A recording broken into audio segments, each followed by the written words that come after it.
Very good morning. ಇವತ್ತು ನಾವೇನು ಮಾಡೋಣಪ್ಪ ಅಂದರೆ SSLC 2025ನೇ ಸಾಲಿನ ಪರೀಕ್ಷೆ 3ರ ದ್ವಿತೀಯ ಭಾಷೆ ಕನ್ನಡದ ಮಾದರಿ ಉತ್ತರಗಳನ್ನು ಅಭ್ಯಾಸ ಮಾಡೋಣ. ಇವೇನಪ್ಪ ಅಂದರೆ 2025-26ನೇ ಸಾಲಿನ SSLC ವಿದ್ಯಾರ್ಥಿಗಳಿಗೆ ಒಂದು ರೆಫರೆನ್ಸ್ ಪೇಪರ್ ಆಗಿ ಯೂಸ್ ಆಗ್ತದೆ. ನೀವು ಎಕ್ಸಾಮಲ್ಲಿ ಸ್ಕೋರ್ ಹೆಚ್ಚು ಮಾಡಲಿಕ್ಕೆ ಇಂಥ ಪೇಪರ್ಸ್ಗಳನ್ನು ಹೆಚ್ಚೆಚ್ಚು ರೆಫರ್ ಮಾಡಬೇಕಾಗ್ತದೆ. ಹಂಗಾರೆ ಅದಕ್ಕೋಸ್ಕರ ಇದರ ಏನಪ್ಪ ಅಂದರೆ ಕೀ ಆನ್ಸರ್ಸ್ಗಳನ್ನು ನಿಮ್ಮ ಜೊತೆ ಡಿಸ್ಕಸ್ ಮಾಡ್ತಾ ಇದ್ದೀನಿ. ಆಮೇಲೆ ಏನಪ್ಪ ಅಂದರೆ ಪರೀಕ್ಷೆ 3 ಬರೆದಂಥ ವಿದ್ಯಾರ್ಥಿಗಳಿಗೆ ರಿವ್ಯಾಲ್ಯೂಷನ್ ಹಾಕಲಿಕ್ಕೆ, ರೀಚೆಕ್ ಹಾಕಲಿಕ್ಕೆ, ತಮ್ಮ ಅಂಕಗಳನ್ನು ಎಣಿಸ್ಕೊಳ್ಳಿಕ್ಕೆ ಸಹಾಯ ಆಗ್ತದೆ ಅನ್ನೋದು ದೃಷ್ಟಿಯಿಂದ ಇದನ್ನು ಪ್ರಿಪೇರ್ ಮಾಡ್ತಾ ಇದ್ದೀನಿ. ಹಾಗಾದರೆ ಸ್ಟಾರ್ಟ್ ಮಾಡೋಣ. ಕ್ವಶನ್ ಮೇನ್ ನಂಬರ್ 1 ಬಹು ಆಯ್ಕೆ ಪ್ರಶ್ನೆಗಳಿದಾವೆ. ಒಟ್ಟು 4 ಪ್ರಶ್ನೆಗಳು, ಪ್ರತಿಯೊಂದಕ್ಕೆ 1 ಅಂಕ. ಕರ್ನಾಟಕ ಪದವು ನಾಮಪದದ ಈ ಪ್ರಕಾರಕ್ಕೆ ಉದಾಹರಣೆಯಾಗಿದೆ: ರೂಢನಾಮ, ಸರ್ವನಾಮ, ಅಂಕಿತನಾಮ, ಅನ್ವರ್ಥಕನಾಮ. ಹಾಗಾದ್ರೆ ಇದಕ್ಕೆ ಸರಿಯಾದ ಉತ್ತರ ಆಪ್ಷನ್ ಸಿ, ಕರ್ನಾಟಕ ಅಂಕಿತನಾಮಕ್ಕೆ ಅಂಕಿತ ನಾಮಪದದ ಪ್ರಕಾರಕ್ಕೆ ಉದಾಹರಣೆಯಾಗಿದೆ. ಇನ್ನು ನೆಕ್ಸ್ಟು ಪ್ರಶ್ನೆ 2.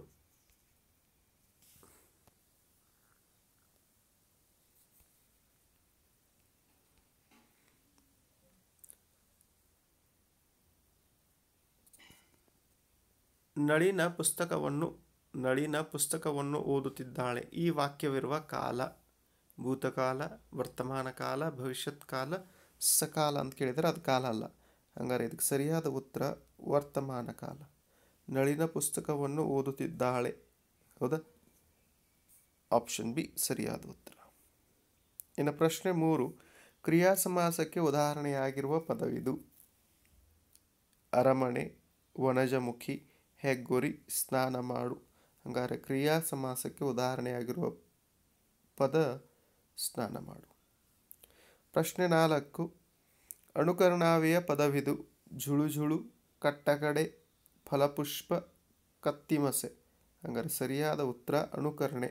ಜುಳು ಜುಳು ಅನುಕರಣೆ ಮಾಡ್ತಾ ಇದ್ದೀವಿ, ಹಂಗಾರೆ ಜುಳು ಜುಳು.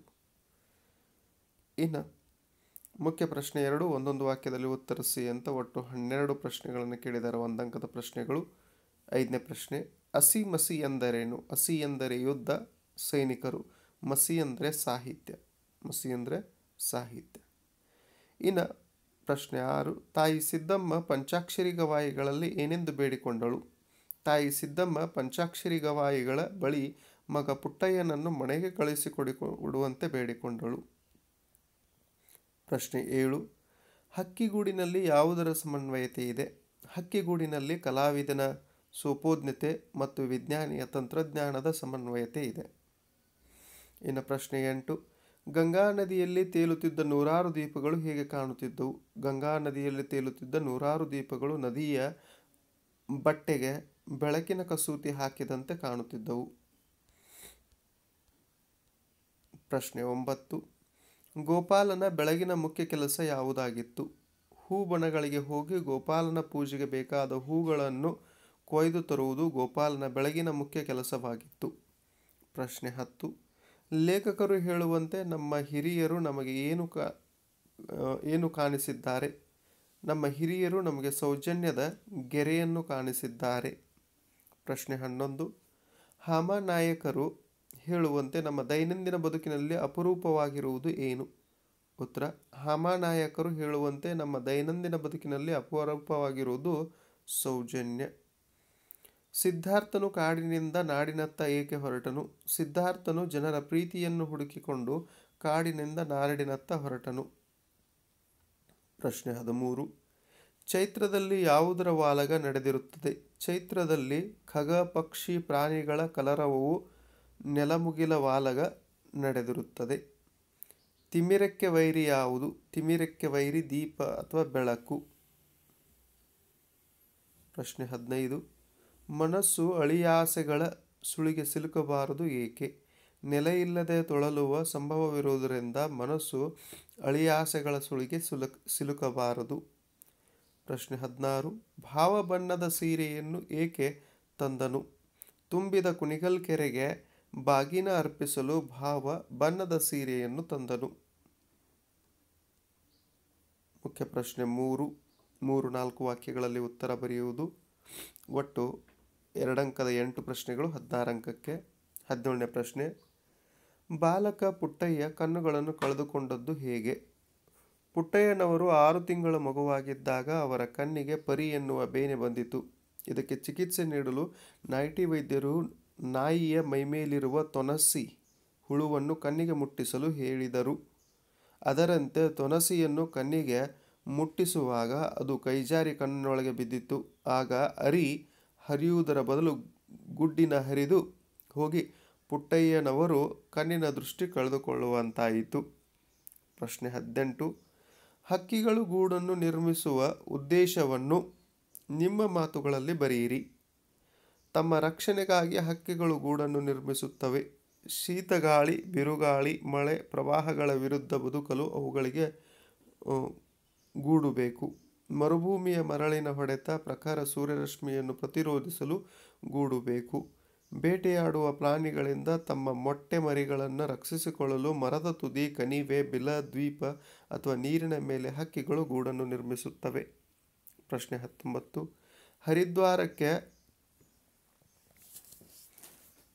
ಹರಿದ್ವಾರಕ್ಕೆ ಕಪಿಲಸ್ಥಾನ ಎಂಬ ಹೆಸರು ಹೇಗೆ ಬಂದಿತು? ಕಪಿಲ ಮಹರ್ಷಿಯು ಸಗರ ಪುತ್ರರನ್ನು ತನ್ನ ಕೋಪಾಗ್ನಿಯಿಂದ ಬೂದಿ ಮಾಡಿದನು. ಆಗ ಸಗರ ವಂಶದ ಭಗೀರಥನು ತನ್ನ ಪಿತೃಗಳಿಗೆ ಸದ್ಗತಿಯನ್ನು ಕಾಣಿಸಲು ಗಂಗೆಯನ್ನು ತಂದು ಹರಿಸಿದ ಸ್ಥಳ ಮಹಾದ್ವಾರವೇ ಆಗಿರುವುದರಿಂದ ಇದಕ್ಕೆ ಕಪಿಲಸ್ಥಾನ ಎಂಬ ಹೆಸರು ಬಂದಿದೆ. ಪ್ರಶ್ನೆ 20, ಸಿದ್ಧಾರ್ಥನು ಕಂಡುಕೊಂಡ ಬದುಕಿನ ಗೂಢಾರ್ಥವೇನು? ಸಿದ್ಧಾರ್ಥನು ಅರಮನೆಯ ಸುಖವನ್ನು ತ್ಯಜಿಸಿ ಕಾಡಿನಡೆ ನಡೆದು ಅಲ್ಲಿ ಬೋಧಿ ವೃಕ್ಷದ ಕೆಳಗೆ ತಪಸ್ಸನ್ನಾಚರಿಸಿ ಮಹಾಜ್ಞಾನವನ್ನು ಸಂಪಾದಿಸುತ್ತಾನೆ. ಕಾಡಿನ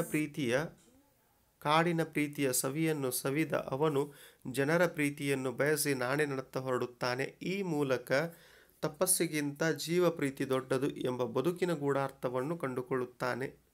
ಪ್ರಶ್ನೆ 21, ಕುಣಿಗಲ್ ಕೆರೆಯಲ್ಲಿ ಬಾಳೆ ಮೀನುಗಳು ಬೊಬ್ಬೆ ಹೊಡೆಯಲು ಕಾರಣವೇನು? ಕುಣಿಗಲ್ ಕೆರೆಯು ಅಲ್ಲಿನ ಜನರ ಉಪಕಸುಬಾದ ಮೀನುಗಾರಿಕೆಗೆ ಆಶ್ರಯತಾಣವಾಗಿದೆ. ಜನರು ಮೀನುಗಳನ್ನು ಹಿಡಿಯಲು ಕೆರೆಯಲ್ಲಿ ಬಲೆಗಳನ್ನು ಬೀಸುತ್ತಾರೆ. ಬಲೆಗಳನ್ನು ನೀರಿನಿಂದ ಮೇಲಕ್ಕೆ ಎತ್ತಿದಾಗ ಬಲೆಯಲ್ಲಿ ಸಿಲುಕಿಕೊಂಡ ಮೀನುಗಳು ನೆಗೆದಾಡುತ್ತವೆ. ಇದನ್ನು ಜನಪದರು ಬೊಬ್ಬೆ ಹೊಡೆದಾವೆ ಬಾಳೆ ಮೀನು ಎಂದು ಹೇಳಿದ್ದಾರೆ. ಪ್ರಶ್ನೆ 22, ಕಾದು ನಡೆ ಎಂದು ಅರ್ಜುನನು ಉತ್ತರನನ್ನು ಏಕೆ ಒತ್ತಾಯಿಸಿದನು? ಕೌರವನ ಸೈನ್ಯವನ್ನು ಕೊಂದು ಬರುವುದಾಗಿ ಅರಮನೆಯ ನಾರಿಯರ ಮುಂದೆ ಜಂಬ ಕೊಚ್ಚಿಕೊಂಡ ಉತ್ತರ ಕುಮಾರನು ಯುದ್ಧಭೂಮಿಯಲ್ಲಿ ವಿಶಾಲವಾದ ಶತ್ರು ಸೈನ್ಯ ನೋಡಿ ಹೆದರಿದನು. ಸಾರಥಿಯಾದ ಅರ್ಜುನನು ಉತ್ತರನ ಈ ನಡೆಯನ್ನು ಕಂಡು ರಥವನ್ನು ಯುದ್ಧಭೂಮಿಯ ಕಡೆ ನುಗ್ಗಿಸಿದಾಗ ಭಯಗೊಂಡ ಉತ್ತರನು ರಥವನ್ನಿಳಿದು ಓಡಿದನು. ಆಗ ಅರ್ಜುನನು ಉತ್ತರನಿಗೆ, ಅರಮನೆಯಲ್ಲಿ ಕೊಟ್ಟ ಮಾತಿನಂತೆ ಶತ್ರು ಸೈನ್ಯದೊಡನೆ ಯುದ್ಧ ಮಾಡು. ರಣರಂಗದಿಂದ ಓಡುವುದು ನಿನಗೆ ಶೋಭೆಯಲ್ಲ. ನಾಡನರಿಯಂತೆ ಹೆದರದೆ ಧೈರ್ಯದಿಂದ ಕಾದು ನಡೆ ಎಂದು ಒತ್ತಾಯಿಸಿದನು. ಪ್ರಶ್ನೆ 23, ಕವಯಿತ್ರಿ ಡಾ ಎಚ್ ಎಲ್ ಪುಷ್ಪ ಅವರು ಹೇಳುವಂತೆ ಮನುಕುಲದ ಭವ್ಯ ಬದುಕು ಯಾವ ರೀತಿ ಅರಳಬೇಕಿದೆ? ಕವಯಿತ್ರಿ ಹೇಳುವಂತೆ ಮನುಕುಲದ ಭವ್ಯ ಬದುಕು ಜೈವಿಕ ಇಂಧನದಿಂದ ಅರಳಬೇಕಿದೆ. ತೆಂಗು, ಹೊಂಗೆ, ಹಿಪ್ಪೆಗಳನ್ನು ಬೆಳೆಸಿ ಅಲ್ಲಿ ಜೀವಮೇಳ ನಡೆದು ತೈಲಧಾರೆ ಹೊಮ್ಮಿ ಬರಬೇಕು. ಮುಗಿದು ಹೋಗುತ್ತಿರುವ ತೈಲ ಸಂಪತ್ತಿಗೆ ಪರ್ಯಾಯವಾಗಿ ಜೈವಿಕ ಇಂಧನದ ಮರುಪೂರಣ ಆಗಬೇಕು. ಈ ಮೂಲಕ ಲೋಕವನ್ನು ಬೆಳಗಿ ಮನುಕುಲದ ಭವ್ಯ ಬದುಕು ಅರಳಬೇಕಿದೆ. ಪ್ರಶ್ನೆ 24, ಶಂಕರಾಚಾರ್ಯರ ಶಿಷ್ಯನು ಪದ್ಮ ಪಾದಾಚಾರ್ಯನಾಗಿ ಹೆಸರಾದ ಪ್ರಸಂಗವನ್ನು ವಿವರಿಸಿ. ಒಂದು ಕಾಳರಾತ್ರಿಯಲ್ಲಿ ಶಂಕರಾಚಾರ್ಯರ ಶಿಷ್ಯನೋರ್ವ ಗುರುದರ್ಶನಕ್ಕಾಗಿ ತಲ್ಲೆನಿಸಿ ಬರುವಾಗ ಗುರು ಹೊಳೆಯ ಆಚೆಗೆ ಮರದಡಿಯಲ್ಲಿ ಕುಳಿತಿದ್ದರು. ಭಕ್ತಿ ಪರವಶನಾದ ಆ ಶಿಷ್ಯನು ಶ್ರದ್ಧೆಯಿಂದ ಗುರುವಿನೆಡೆಗೆ ಆ ನೀರಿನಲ್ಲಿಯೇ ನಡೆದು ಹೋಗಲು ಸಿದ್ಧನಾದನು. ಅವನು ಹೆಜ್ಜೆ ಇಟ್ಟಲ್ಲೆಲ್ಲ ಕೆಳಗೊಂದು ಬಲಿಷ್ಠ ತಾವರೆ ಅರಳಿ ನಿಲ್ಲುತ್ತಿತ್ತು. ಆ ತಾವರೆಗಳ ಮೇಲೆ ಹೆಜ್ಜೆ ಇಡುತ್ತಾ ಗುರುವಿನ ಬಳಿ ಬಂದು ಸೇರಿದ. ಈ ಮೂಲಕ ಶಿಷ್ಯನು ಗುರುವಿನ ಮೇಲಿನ ಭಕ್ತಿಯನ್ನು ಜಗತ್ತಿಗೆ ಸಾರಿದನು. ಈ ಪ್ರಸಂಗದಿಂದ ಪದ್ಮಪಾದಾಚಾರ್ಯನಾಗಿ ಹೆಸರಾದನು. ಮುಖ್ಯ ಪ್ರಶ್ನೆ 4, ಕವಿ ಅಥವಾ ಸಾಹಿತಿಯ ಜನ್ಮಸ್ಥಳ, ಕಾಲ, ಕೃತಿ ಮತ್ತು ಬಿರುದು ಅಥವಾ ಪ್ರಶಸ್ತಿಗಳನ್ನು ಕುರಿತು ವಾಕ್ಯ ರೂಪದಲ್ಲಿ ಬರೆಯುವುದು. ಜನ್ಮಸ್ಥಳ ಕಾಲಕ್ಕೆ 1 ಅಂಕ, ಕೃತಿಗಳು ಪ್ರಶಸ್ತಿಗೆ 1 ಅಂಕ, ವಾಕ್ಯ ರೂಪದಲ್ಲಿ ಬರೆಯುವುದು ಭಾಷಾ ಶೈಲಿಗೆ 1 ಅಂಕ, ಒಟ್ಟು 3 ಅಂಕಗಳ ಪ್ರಶ್ನೆ ಇದು. ಹಾಗಾದರೆ 25ನೇ ಪ್ರಶ್ನೆ. CP ಕೃಷ್ಣಕುಮಾರ್. CPK ಎಂಬ ಕಾವ್ಯನಾಮದಿಂದ ಪ್ರಸಿದ್ಧರಾಗಿರುವ ಡಾಕ್ಟರ್ ಚಿಕ್ಕನಾಯಕನಹಳ್ಳಿ ಪುಟ್ಟೇಗೌಡ ಕೃಷ್ಣಕುಮಾರ್ ಅವರು ರಾಜನಗರ ತಾಲೂಕಿನ ಚಿಕ್ಕನಾಯಕನಹಳ್ಳಿಯಲ್ಲಿ 1929ರಲ್ಲಿ ಜನಿಸಿದರು. ವಿದ್ಯಾರ್ಥಿ ದೆಸೆಯಲ್ಲಿ ತಮ್ಮ ಕವನಕ್ಕಾಗಿ BM ಶ್ರೀಕಂಠಯ್ಯ ಅವರ ರಜತೋತ್ಸವ ಸುವರ್ಣ ಪದಕವನ್ನು ಪಡೆದಿದ್ದರು. ತಾರಾಸುಖ ಇವರ ಮೊದಲ ಕವನ ಸಂಕಲನ. ಇವರ ಮುಖ್ಯ ಕೃತಿಗಳೆಂದರೆ ಅನಂತ ಪೃಥ್ವಿ, ಬೊಗಸೆ, ಕನ್ನಡ ಚತುರ್ಮುಖ, ಕಾವ್ಯಾರಾಧನಾ, ಜನಪದ ಪ್ರತಿಭೆ, ಪರಿಭಾವನೆ, ಸಾಹಿತ್ಯ ತತ್ವಗಳು, ಪಾಶ್ಚಾತ್ಯ ಕಾವ್ಯಚಿಂತನ, ಕನ್ನಡ ನಾಗಾನಂದ, ಕನ್ನಡ ರತ್ನಾವಳಿ ಮುಂತಾಗಿ ಸುಮಾರು 200 ಕೃತಿಗಳನ್ನು ರಚಿಸಿದ್ದಾರೆ. ಇವರ ಸಾಹಿತ್ಯದ ಬಹುಮುಖ ಕೊಡುಗೆಗಾಗಿ ಸಂದ ಪ್ರಶಸ್ತಿಗಳು ಹಲವಾರು. ಮುಖ್ಯವಾಗಿ ಬಸವ ಸಾಹಿತ್ಯ ಶ್ರೀ, ವಿದ್ವತ್ ಶಿರೋಮಣಿ, ಹನಿಗವನ ಹರಿಕಾರ, ಕರ್ನಾಟಕ ಸಾಹಿತ್ಯ ಅಕಾಡೆಮಿ ಪ್ರಶಸ್ತಿ, ಜನಪದ ತಜ್ಞ ಪ್ರಶಸ್ತಿ, ರಾಜ್ಯೋತ್ಸವ ಪ್ರಶಸ್ತಿ, ಚುಟುಕು ರತ್ನ ಪ್ರಶಸ್ತಿ ಇತ್ಯಾದಿ. 2011ರಲ್ಲಿ ಗಂಗಾವತಿಯಲ್ಲಿ ನಡೆದ 78ನೇ ಅಖಿಲ ಭಾರತ ಕನ್ನಡ ಸಾಹಿತ್ಯ ಸಮ್ಮೇಳನದ ಅಧ್ಯಕ್ಷರಾಗಿದ್ದರು. ಬೊಗಸೆ ಎಂಬ ಕೃತಿ ಸದ್ದು ಮಾಡದಿರು ಪದ್ಯದ ಆಕರ ಕೃತಿಯಾಗಿದೆ. ಇನ್ನು ಮುಖ್ಯ ಪ್ರಶ್ನೆ 5. ಪದ್ಯದ ಸಾರಾಂಶವನ್ನು ವಾಕ್ಯ ರೂಪದಲ್ಲಿ ಬರೆಯುವುದು. ಪಠ್ಯಾಂಶಕ್ಕೆ 2 ಅಂಕ, ಪದ ಬಳಕೆ ಮತ್ತು ಭಾಷಾ ಶೈಲಿಗೆ 1 ಅಂಕ, ಒಟ್ಟು 3 ಅಂಕಗಳು. ಯುಗದ ಆದಿಯು ಬಂತು, ಸೊಗದ ಸುಗ್ಗಿಯು ತಂತು, ಜಗಕ್ಕೆಲ್ಲ ಹೊಸ ಕಳೆಯು ತುಂಬಿತೆಂತು, ಬಗೆ ಬಗೆಯ ಬಣ್ಣಗಳ ಬರೆದ ಚಿತ್ರದ ಹಾಗೆ ನೆಲದಮ್ಮ ನವವಧುವೆ ಆದಳಿಂತು. ಉತ್ತರ. ಈ ಪದ್ಯ ಭಾಗವನ್ನು ಬಸವರಾಜ್ ಸಾದರ್ ಅವರ ಸಿಸಿಫರಸ್ ಸುತ್ತು ಕವನ ಸಂಕಲನದ ಸವಿಚೈತ್ರ ಎಂಬ ಪದ್ಯದಿಂದ ಆರಿಸಿಕೊಳ್ಳಲಾಗಿದೆ. ಪ್ರಸ್ತುತ ಪದ್ಯ ಭಾಗವು ಚೈತ್ರ ಮಾಸದಲ್ಲಿ ಬರುವ ಯುಗಾದಿಯ ಮಹತ್ವವನ್ನು ತಿಳಿಸುತ್ತದೆ. ವಸಂತ ಋತುವಿನಲ್ಲಿ ಬರುವ ಚೈತ್ರ ಮಾಸವು ಪ್ರಕೃತಿಯಲ್ಲಿ ಅನೇಕ ಬದಲಾವಣೆಗಳನ್ನು ತರುತ್ತದೆ. ಗಿಡಮರಗಳ ಹನ್ನೆಲೆ ಉದುರಿ ಹೊಸ ಚಿಗುರು ಬರುತ್ತದೆ. ಪ್ರಕೃತಿ ಹಚ್ಚ ಹಸಿರಿನಿಂದ ಕಂಗೊಳಿಸುತ್ತದೆ. ಬಗೆ ಬಗೆ ಗಿಡಮರಗಳಲ್ಲಿ ಬಣ್ಣ ಬಣ್ಣದ ಹೂಗಳು ಅರಳಿವೆ. ಈ ಮೂಲಕ ನೆಲದಮ್ಮ ಮದುವೆಗೆ ಸಿದ್ಧಳಾದ ಮಧುವನಗಿತ್ತಿಯಂತೆ ಸಿಂಗಾರಗೊಂಡಿದ್ದಾಳೆ. ಆಗ ಬರುವ ಯುಗಾದಿಯು ಎಲ್ಲರ ಮನೆ ಮನಗಳಲ್ಲಿ ಸಂಭ್ರಮವನ್ನು ಹೊತ್ತು ತರುತ್ತದೆ. ಜಗತ್ತಿನೆಲ್ಲೆಡೆ ಹೊಸ ಕಳೆಯನ್ನು ಹೊತ್ತು ತಂದು ಎಲ್ಲರಲ್ಲೂ ನವೋಲ್ಲಾಸ ಮೂಡಿಸಿದೆ. ಹೀಗೆ ಚೈತ್ರ ಮಾಸದಲ್ಲಿ ಪ್ರಕೃತಿಯಲ್ಲುಂಟಾಗುವ ಬದಲಾವಣೆಯನ್ನು ಕವಿ ಇಲ್ಲಿ ಮನೋಜ್ಞವಾಗಿ ವರ್ಣಿಸಿದ್ದಾರೆ. ಮುಖ್ಯ ಪ್ರಶ್ನೆ 6. ಅಲಂಕಾರವನ್ನು ಹೆಸರಿಸಿ ಲಕ್ಷಣ ಬರೆದು ಸಮನ್ವಯ ಮಾಡುವುದು.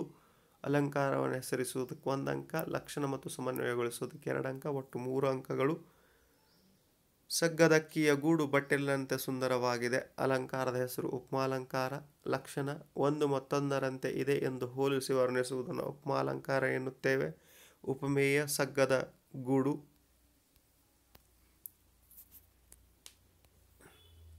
ಉಪಮಾನ ಬಟ್ಟಲು. ಉಪಮಾವಾಚಕ ಶಬ್ದ ಅಂತೆ. ಸಮಾನ ಧರ್ಮ ಸುಂದರವಾಗಿರುವುದು. ಸಮನ್ವಯ. ಈ ವಾಕ್ಯದಲ್ಲಿ ಸಗ್ಗದಕ್ಕಿಯ ಗೂಡು ಎಂಬ ಉಪಮೇಯವನ್ನು ಬಟ್ಟಲು ಎಂಬ ಉಪಮಾನಕ್ಕೆ, ಅಂತೆ ಎಂಬ ಉಪಮಾವಾಚಕದ ಮೂಲಕ ಸುಂದರವಾಗಿರುವುದು ಎಂಬ ಸಮಾನ ಧರ್ಮವನ್ನು ಸಮನ್ವಯಗೊಳಿಸಿ ವರ್ಣಿಸಿರುವುದರಿಂದ ಇದು ಉಪಮಾಲಂಕಾರಕ್ಕೆ ಉದಾಹರಣೆಯಾಗಿದೆ. ಮುಖ್ಯ ಪ್ರಶ್ನೆ 7. ಗಾದೆಯನ್ನು ವಿಸ್ತರಿಸಿ ಬರೆಯುವುದು. ಗಾದೆಯ ಮಹತ್ವದ ವಿವರಣೆ 1 ಅಂಕ, ಉದಾಹರಣೆಯೊಂದಿಗೆ ಅರ್ಥ ವಿವರಣೆ 1 ಅಂಕ, ಭಾಷಾ ಶೈಲಿ ಪದಗಳಿಗೆ 1 ಅಂಕ, ಒಟ್ಟು 3 ಅಂಕಗಳು. 28ನೇ ಪ್ರಶ್ನೆ. ಅತಿ ಆಸೆ ಗತಿಗೇಡು ಅಥವಾ ಒಗ್ಗಟ್ಟಿನಲ್ಲಿ ಬಲವಿದೆ. ನೋಡ್ರಿ, ದ್ವಿತೀಯ ಭಾಷೆ ಕನ್ನಡ ಪ್ಲೇಲಿಸ್ಟಲ್ಲಿ ಏನಪ್ಪ ಅಂದರೆ ಗಾದೆಗಳ ವಿಸ್ತರಣೆ, ಹೌದಾ, ಅವುಗಳ ಅರ್ಥ 365 ಗಾದೆಗಳ ಅರ್ಥ ವಿವರಣೆಯನ್ನು ನೀಡುವಂಥ ಪ್ರಯತ್ನ ಮಾಡಿದ್ದೀನಿ. ಅದರ ಜೊತೆಗೆ ಪರೀಕ್ಷೆಗೆ ಬರುವಂಥ ಒಂದಷ್ಟು ಗಾದೆಗಳ ವಿವರಣೆಯನ್ನು ಒಂದೇ ಕ್ಲಿಪ್ಪಲ್ಲಿ ಡಿಸ್ಕಸ್ ಮಾಡುವಂಥ ಪ್ರಯತ್ನ ಮಾಡಿದ್ದೀನಿ. ಪ್ಲೇಲಿಸ್ಟಲ್ಲಿ ಹೋಗಿ ನೀವು ನೋಡ್ಕೊಳ್ಬೋದು. ಇನ್ನು ಮುಖ್ಯ ಪ್ರಶ್ನೆ 8. ಸಂದರ್ಭವನ್ನು ಸಾರಸ್ಯದೊಂದಿಗೆ ಬರೆಯುವುದು. ಕೃತಿ, ಕರ್ತೃ ಮತ್ತು ಪಠ್ಯದ ಹೆಸರು 1 ಅಂಕ, ಯಾರು ಯಾರಿಗೆ ಸಂದರ್ಭ 1 ಅಂಕ, ಭಾಷಾ ಶೈಲಿ ಪದಬಂಧಗಳಿಗೆ 1 ಅಂಕ. ಪ್ರಶ್ನೆ 29. ವ್ಯವಸಾಯ ಇಲ್ಲದಿದ್ದರೆ ದೇಶದ ಆಟವೇ ನಡೆಯದು. ಈ ವಾಕ್ಯವನ್ನು ಶ್ರೀ ಪಂಡಿತಾರಾಧ್ಯ ಶಿವಾಚಾರ್ಯ ಸ್ವಾಮಿಗಳು ಬರೆದಿರುವ ವ್ಯಕ್ತಿತ್ವ ಪ್ರಬಂಧ ಸಂಕಲನದ ಆಯ್ದ ಹಸಿಮಸಿ ಕೃಷಿ ಎಂಬ ಗದ್ಯಪಾಠದಿಂದ ಆರಿಸಿಕೊಳ್ಳಲಾಗಿದೆ. ಈ ಮಾತನ್ನು ಲೇಖಕರು ಓದುಗರಿಗೆ ಹೇಳಿದ್ದಾರೆ. ಹಸಿಮಸಿಗಿಂತ ಮಹತ್ವದ್ದು ಕೃಷಿ. ಕೃಷಿಕ ನಾಡಿನ ಬೆನ್ನೆಲುಬು, ಒಕ್ಕಲಿಗ ಒಕ್ಕದಿದ್ದರೆ ಜಗವೆಲ್ಲ ಬಿಕ್ಕುವುದು ಎಂಬ ಮಾತಿದೆ. ಅಂದರೆ ನಮ್ಮೆಲ್ಲರಿಗೂ ಅನ್ನ ನೀಡುವ ರೈತರೇನಾದರೂ ಸತ್ಯಾಗ್ರಹ ಮಾಡಿ 1 ವರ್ಷ ನಾವು ಭೂಮಿಯನ್ನು ಉಳುವುದಿಲ್ಲ, ಯಾವ ಬೆಳೆಯನ್ನು ತೆಗೆಯುವುದಿಲ್ಲ ಎಂದು ತೀರ್ಮಾನ ಮಾಡಿದರೆ ದೇಶದ ಜನರು ಅನ್ನವಿಲ್ಲದೆ ಪರದಾಡುತ್ತಾರೆ. ಕೇವಲ ವೈಜ್ಞಾನಿಕ ಬೆಳವಣಿಗೆಯಿಂದ ಬದುಕಲು ಸಾಧ್ಯವಿಲ್ಲ. ಅಕ್ಕಿ, ರಾಗಿ, ಟೊಮೊಟೊವನ್ನು ಕಾರ್ಖಾನೆಯಿಂದ ತಯಾರಿಸಲು ಸಾಧ್ಯವಿಲ್ಲ. ಇವುಗಳನ್ನು ಬೆಳೆಯಲು ಭೂಮಿಯೇ ಬೇಕು. ರೈತನ ಬೆವರು ಭೂಮಿಗೆ ಸುರಿಯಬೇಕು. ಸರ್ವಜ್ಞ ಹೇಳುವಂತೆ ಕೋಟಿ ವಿದ್ಯೆಗಳಲ್ಲಿ ಮೇಟಿ ವಿದ್ಯೆ ಮೇಲು, ಅಂದರೆ ವ್ಯವಸಾಯವೇ ಮೇಲು. ಆ ವ್ಯವಸಾಯ ಇಲ್ಲದಿದ್ದರೆ ದೇಶದ ಆಟ ನಡೆಯುವುದಿಲ್ಲ ಎಂದು ಲೇಖಕರು ಹೇಳಿದ್ದಾರೆ. ದೇಶದ ಪ್ರಗತಿಯಲ್ಲಿ ವ್ಯವಸಾಯದ ಮಹತ್ವ, ರೈತನ ಪ್ರಾಮುಖ್ಯತೆ ಇಲ್ಲಿ ಸ್ವಾರಸ್ಯಕರವಾಗಿ ಬಂದಿದೆ. ಪ್ರಶ್ನೆ 30. ನಿಮಗೆಲ್ಲ ಒಳ್ಳೆಯ ಕಾಫಿ ಮಾಡಿಕೊಂಡು ಬರುತ್ತೇನೆ. ಈ ವಾಕ್ಯವನ್ನು ಡಾಕ್ಟರ್ ಗುರುರಾಜ್ ಕರ್ಜ್ಗಿ ಅವರು ಬರೆದಿರುವ ಕರುಣಾಳು ಬಾ ಬೆಳಕೆ ಎಂಬ ಪುಸ್ತಕದಿಂದ ಆಯ್ಕೆ ಮಾಡಿಕೊಳ್ಳಲಾದ ಕಾಫಿ ಕಪ್ಪು ಎಂಬ ಗದ್ಯಪಾಠದಿಂದ ಆರಿಸಿಕೊಳ್ಳಲಾಗಿದೆ. ಈ ಮಾತನ್ನು ನಿವೃತ್ತ ಹೆಡ್ ಮಾಸ್ತರು ತಮ್ಮ ವಿದ್ಯಾರ್ಥಿಗಳಿಗೆ ಹೇಳಿದರು. ತಮ್ಮನ್ನು ನೋಡಲು ಬಂದಿದ್ದ ಹಳೆಯ ವಿದ್ಯಾರ್ಥಿಗಳನ್ನು ಮನೆಯಲ್ಲಿ ಕೂರಿಸಿ ಮಾತನಾಡುತ್ತಿದ್ದರು. ಆ ಹಿರಿಯ ವಿದ್ಯಾರ್ಥಿಗಳು ತಮ್ಮ ತಮ್ಮ ಜೀವನದ ಬಗ್ಗೆ ಹೇಳಿಕೊಳ್ಳುತ್ತಿದ್ದರು. ಆಗ ಹೆಡ್ ಮಾಸ್ತರರು, ನಿಮಗೆಲ್ಲ ಒಳ್ಳೆಯ ಕಾಫಿ ಮಾಡಿಕೊಂಡು ಬರುತ್ತೇನೆ. ನನ್ನ ಹೆಂಡತಿ ಹೋಗಿ ಕೆಲ ವರ್ಷವಾಯಿತು, ಆದರೆ ನನ್ನ ಕಾಫಿ ಕೂಡ ಚೆನ್ನಾಗಿರುತ್ತದೆ ಎಂದು ವಿದ್ಯಾರ್ಥಿಗಳಿಗೆ ನಗುತ್ತಾ ಹೇಳಿ ಅಡುಗೆ ಮನೆಗೆ ಹೋದರು. ಇಲ್ಲಿ ವಿದ್ಯಾರ್ಥಿಗಳ ಗುರುಭಕ್ತಿ ಹಾಗೂ ಗುರುವಿಗೂ ತಮ್ಮ ಹಳೆಯ ವಿದ್ಯಾರ್ಥಿಗಳ ಮೇಲಿನ ಪ್ರೀತಿ ಸ್ವಾರಸ್ಯಕರವಾಗಿ ಮೂಡಿಬಂದಿದೆ. ಪ್ರಶ್ನೆ 31. ಅಮ್ಮನ ಮಾತು ಸುಳ್ಳಾಗಲಾರದು. ಈ ವಾಕ್ಯವನ್ನು ಕುವೆಂಪುರವರು ಬರೆದಿರುವ ನನ್ನ ಗೋಪಾಲ ಎಂಬ ನಾಟಕದಿಂದ ಆಯ್ದ ನನ್ನ ಗೋಪಾಲ ಗದ್ಯಪಾಠದಿಂದ ಆರಿಸಿಕೊಳ್ಳಲಾಗಿದೆ. ಈ ಮಾತನ್ನು ಗೋಪಾಲನು ಹೇಳುತ್ತಾನೆ.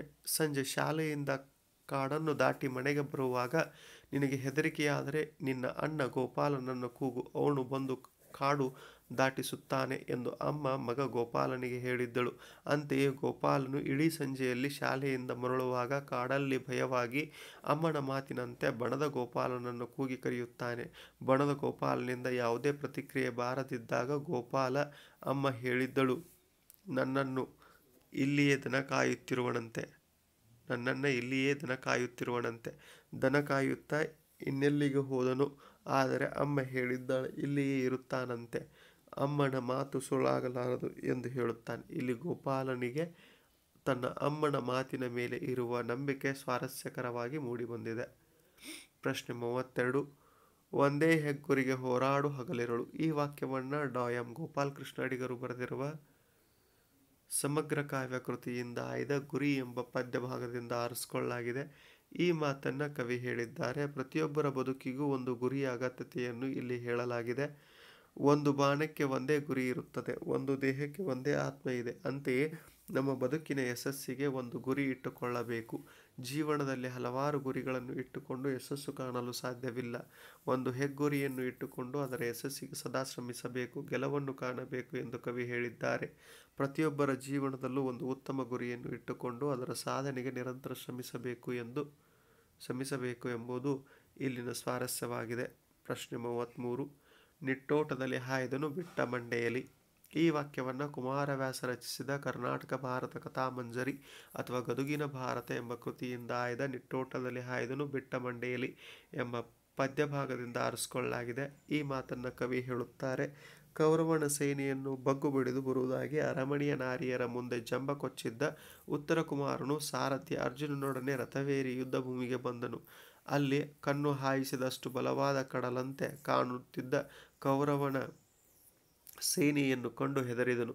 ಇದನ್ನು ಗಮನಿಸಿದ ಅರ್ಜುನನು ರಥವನ್ನು ಮುಂದೆ 4 ಎಂಟಡಿ ಓಡಿಸಿದಾಗ ಭಯಗೊಂಡ ಉತ್ತರನು ಈ ಸಾರಥಿ ತನ್ನನ್ನು ಕೊಲ್ಲುವನೆಂದು ತಿಳಿದು ರಥದ ಹಿಂಬದಿಗೆ ಮೆಲ್ಲನೆ ಬಂದು ರಥದಿಂದ ಧುಮ್ಮುಕ್ಕಿ ಒಂದೇ ಉಸಿರಿಗೆ ಓಡಿದನು. ಉತ್ತರನ ಪುಕ್ಕಲತನವನ್ನು ಕವಿ ಸ್ವಾರಸ್ಯವಾಗಿ ಹೇಳಿದ್ದಾರೆ. ಮುಖ್ಯ ಪ್ರಶ್ನೆ 9. ಪದ್ಯಭಾಗ ಪೂರ್ಣಗೊಳಿಸಿ ಬರೆಯುವುದು. ಉಳ್ಳುವರು ಶಿವಾಲಯ ಮಾಡುವರು dash dash dash dash dash dash ಸ್ಥಾವಕ್ಕಳಿ ಉಂಟು ಜಂಗಮಕ್ಕಳಿವಿಲ್ಲ. ಈ ಪದ್ಯವನ್ನಾದರೂ ಪೂರ್ಣಗೊಳಿಸಬಹುದು. ಅಥವಾ ಬೆಟ್ಟದ ಮೇಲೊಂದು ಮನೆಯ ಮಾಡಿ ಡ್ಯಾಶ್ ಬಂದೆಡೆ ಮನದಲ್ಲಿ ಕೋಪದ ತಾಳದೆ ಸಮಾಧಾನಿಯಾಗಿರಬೇಕು. ಹಂಗಾರೆ ನೋಡ್ರಿ, 2 ಪದ್ಯವನ್ನು ನೋಡೋಣ. ಉಳ್ಳವರು ಶಿವಾಲಯ ಮಾಡುವರು ನಾನೇನು ಮಾಡುವೆ ಬಡವನಯ್ಯ. ಶಿರವೇ ಹೊನ್ನ ಕಳಸವಯ್ಯ ಕೂಡಲ ಸಂಗಮ ದೇವ ಕೇಳಯ್ಯ ಸ್ಥಾವರ ಕಳಿವುಂಟು ಜಂಗಮ ಕಳಿವಿಲ್ಲ.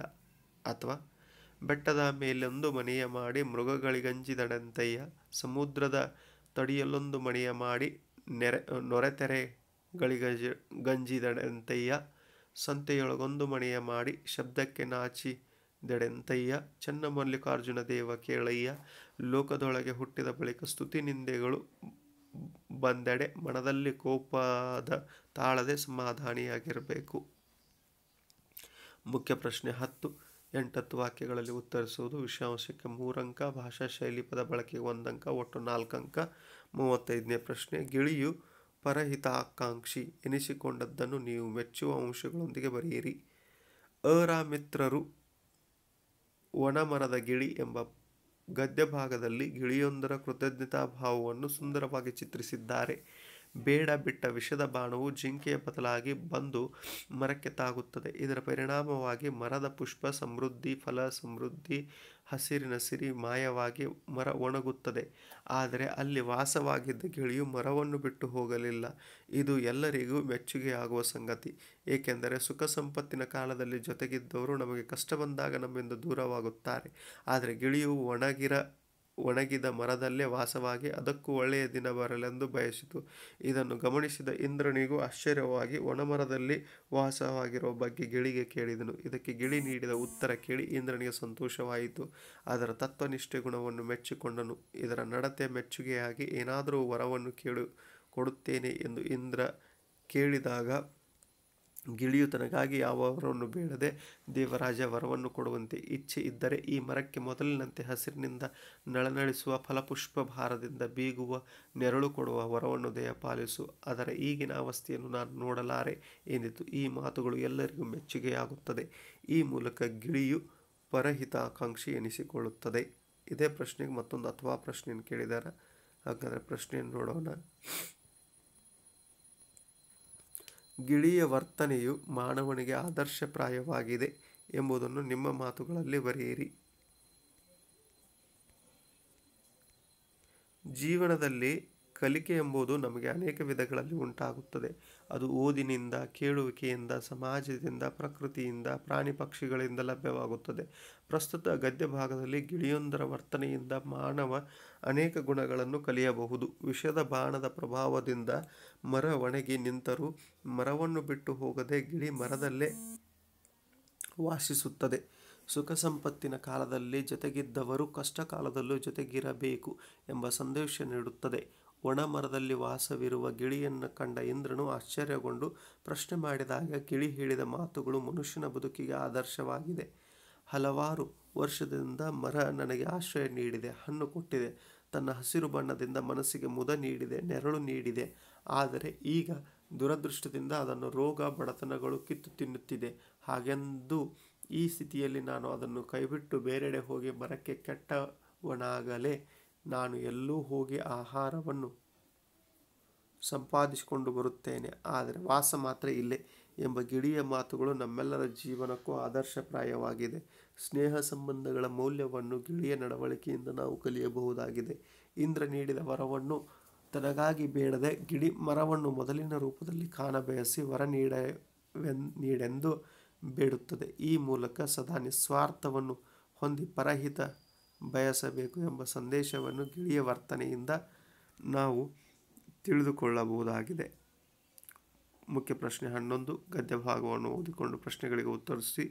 2 ಅಂಕದ 2 ಪ್ರಶ್ನೆಗಳು. ಹಂಗಾರೆ ಗದ್ಯವನ್ನು ಓದ್ಕೊಳ್ರಿ, ಪಾಸ್ ಮಾಡಿ. ಉತ್ತರ ಅಷ್ಟೇ ನಾನು ಹೇಳ್ತೀನಿ.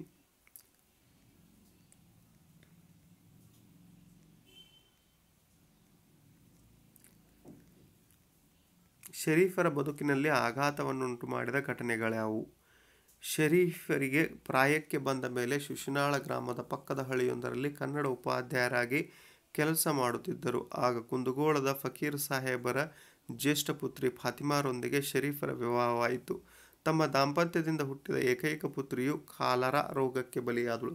ಶರೀಫರ ನಡುಹರೆಯದಲ್ಲಿಯೇ ಮಡದಿಯು ತೀರಿ ಹೋದಳು. ಮಗಳ ಮತ್ತು ಹೆಂಡತಿಯ ಮರಣಗಳಿಂದ ಶರೀಫರಿಗೆ ಸಹಿಸಲಾಗದ ಆಘಾತವಾಯಿತು. ಶರೀಫರ ಬಾಲ್ಯವು ಹಿಂದೂ ಪರಂಪರೆಯೊಂದಿಗೆ ಹೇಗೆ ಬೆರೆತು ಹೋಗಿತ್ತು? ಶರೀಫರಿಗೆ ಬಾಲ್ಯದಲ್ಲಿ ರಾಮಾಯಣ ಮಹಾಭಾರತಗಳೆಂದರೆ ತುಂಬ ಪ್ರೀತಿ. ಅವರಿಗೆ ಅಭಿನಯದಲ್ಲಿಯೂ ತುಂಬ ಆಸಕ್ತಿ ಇದ್ದುದರಿಂದ ರಾಮಾಯಣ ಮಹಾಭಾರತ ಅಲ್ಲಮ್ಮ ಪ್ರಭು ಬಯಲಾಟಗಳಲ್ಲಿ ಪಾತ್ರವಹಿಸಿ ಪ್ರೇಕ್ಷಕರ ಮನರಂಜಿಸುತ್ತಿದ್ದರು. ಜಾತ್ರೆ ಉತ್ಸವ ಅನುಭವ ಕವಿಗಳಾದ ಸರ್ವಜ್ಞ ನಿಜಗುಣ ಯೋಗಿ, ಸರ್ಪಭೂಷಣ ಶಿವಯೋಗಿ ಮೊದಲಾದವರ ಕಾವ್ಯವಾಚನ ಮಾಡುತ್ತಿದ್ದರು. ಹುಟ್ಟು ಮುಸ್ಲಿಂ ಕುಟುಂಬದಲ್ಲಾದರೂ ಹಿಂದೂ ಪರಂಪರೆಯೊಂದಿಗೆ ಶರೀಫರ ಬಾಲ್ಯ ಬೆರೆತು ಹೋಗಿತ್ತು.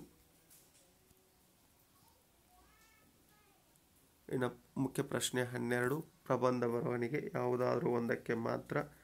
ಪೀಠಿಕೆ ಅಥವಾ ಪ್ರಸ್ತಾವನೆಗೆ 1 ಅಂಕ, ವಿಷಯ ನಿರೂಪಣೆಗೆ 2 ಅಂಕ, ಭಾಷಾ ಶೈಲಿ ಮುಕ್ತಾಯ ಅಥವಾ ಉಪಸಂಹಾರಕ್ಕೆ 1 ಅಂಕ, ಒಟ್ಟು 4 ಅಂಕಗಳು. ಹಂಗಾರೆ 37ನೇ ಪ್ರಶ್ನೆ. ಆರೋಗ್ಯ ಸುಧಾರಣೆಯಲ್ಲಿ ಯೋಗದ ಮಹತ್ವ, ಪರಿಸರ ಸಂರಕ್ಷಣೆ ಇಂದಿನ ಅಗತ್ಯ. ಹೌದಾ? ಹಾಗಾದರೆ ಈ ಪ್ರಬಂಧಗಳು ಕೂಡ ಒಂದು ಕ್ಲಿಪ್ಪಲ್ಲಿ ಒಂದು 15-20 ಪ್ರಬಂಧಗಳು ನಿಮ್ಮ ಎಕ್ಸಾಮಲ್ಲಿ ರಿಪೀಟ್ ಆಗ್ತಕ್ಕಂಥ ಪ್ರಬಂಧಗಳನ್ನು ಡಿಸ್ಕಸ್ ಮಾಡಿ ನಾನು ಏನು ಮಾಡಿದ್ದೀನಿ ಅಂದರೆ ಪ್ಲೇಲಿಸ್ಟಲ್ಲಿ ಇಟ್ಟಿದ್ದೀನಿ. ದ್ವಿತೀಯ ಭಾಷೆ ಕನ್ನಡ ಘಟಕವಾರು ಪ್ರಶ್ನೋತ್ತರಗಳು ಅನ್ನುವಂಥ ಪ್ಲೇಲಿಸ್ಟಲ್ಲಿ ಇಟ್ಟಿದ್ದೀನಿ, ಹೋಗಿ ನೋಡ್ಕೊಳ್ಳಬಹುದು. ಇನ್ನು ಮುಖ್ಯ ಪ್ರಶ್ನೆ 13. ಪತ್ರಲೇಖನ ಬರೆಯುವುದು ಯಾವುದಾದ್ರೂ ಒಂದಕ್ಕೆ ಮಾತ್ರ 5 ಅಂಕಕ್ಕೆ.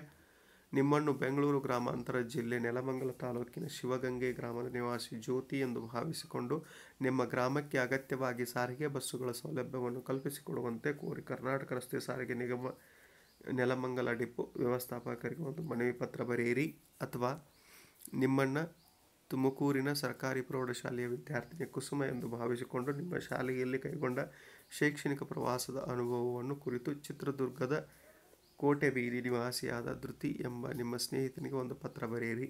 ಹಾಗಾದರೆ ಪ್ಲೇಲಿಸ್ಟಲ್ಲಿ ಪತ್ರಗಳನ್ನು ವ್ಯಾವಹಾರಿಕ ಪತ್ರ, ವೈಯಕ್ತಿಕ ಪತ್ರ ಈ ರೀತಿಯಾಗಿ ಕ್ಯಾಟಗರೈಸ್ ಮಾಡಿ ಒಂದಷ್ಟು ಪತ್ರಗಳನ್ನು ಡಿಸ್ಕಸ್ ಮಾಡಿದ್ದೀನಿ. ಹೆಚ್ಚು ಕಡಿಮೆ ವಿಷಯಾಂಶ ಅದೇ ಇರ್ತದೆ, ಬಟ್ ಹೆಸರು ವಿಳಾಸ ಚೇಂಜ್ ಆಗಿರ್ತದೆ. ಅದನ್ನು ಚೇಂಜ್ ಮಾಡಿ ಬರೆದ್ರೆ ನೀವು ಈಸಿಯಾಗಿ 5 ಅಂಕಗಳನ್ನು ಪಡ್ಕೋಬಹುದು, ಪ್ರಬಂಧಗಳಲ್ಲೂ ಮಾರ್ಕ್ಸನ್ನು ಪಡ್ಕೊಳ್ಬಹುದು. ಹೌದಾ ಅಂತ ಹೇಳ್ತಾ ಇಲ್ಲಿವರೆಗೂ ನಾವೇನು ಮಾಡ್ತೀವಿ ಅಂದರೆ 2025ನೇ ಸಾಲಿನ ದ್ವಿತೀಯ ಭಾಷೆ ಕನ್ನಡ, ಹೌದಾ, ಪರೀಕ್ಷೆ 3ರ ಮಾದರಿ ಉತ್ತರಗಳನ್ನು ಅಭ್ಯಾಸ ಮಾಡಿದ್ವಿ. ಆದಷ್ಟು ನಿಮ್ಮ ಸ್ನೇಹಿತರಿಗೆ ಮತ್ತು ಬೇರೆ ಬೇರೆ ಗುಂಪುಗಳಿಗೆ 2025-26ನೇ ಸಾಲಿನ ಗುಂಪುಗಳಿಗೆ ಹಂಚಿಕೊಳ್ರಿ ಅಂತ ಹೇಳ್ತಾ ಥ್ಯಾಂಕ್ ಯು ಸೊ ಮಚ್.